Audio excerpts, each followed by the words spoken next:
How do I get people to like me? My client asked me once. I can share with you how to get people to like you, but also let's start with removing your need for other people to like you. You can remove the need for other people to like you by liking yourself. And so how do you cultivate liking yourself? You can ask yourself on a pen and paper with a journal, what are 50 things that I like about myself? And don't stand up until you're done with 50. What else do you like about yourself? What gets other people to like you is be interested in them. Ask them questions. Find things that you like in them. Tell people what you like about them. They're gonna reciprocate by liking you. Being in alignment to your own values by knowing what your values are and acting and speaking in your own values. This can be scary or dangerous for people who feel like they constantly need to change who they are because they're afraid of other people's disapproval. Again, go back to, I have all the approval I need because I approve of myself, because I like myself. Then you don't need other people's approval. Well, you're not gonna get everybody to like you. I think the question, how do I get people to like me, is a dangerous one. Replace the question, how do I remove the need for other people to like me and simply like myself? That will be very attractive to the right people. People will be attracted to you for the right reasons because you like yourself. If you're always trying to get other people to like you and you're shape-shifting, you're very much manipulating yourself and others,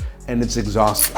I know this game because I've played it myself. I'm the public speaking coach for entrepreneurs because I've gotten on stage professionally trying to get people to like me. I mean, I get on stage and I'm like trying to get people to like me. I'm cracking jokes. I'm trying to be charismatic. So I really know this game and I play it a lot. So if you'd like to be speaking on stages, or if you'd like to be sharing yourself more powerfully to attract clients and build your business, I'll be happy to help you with that. I wrote a book called Expert Speaker. It's available at expertspeakerbook.com, and you can schedule a one-on-one strategy call with me. The link is in my bio.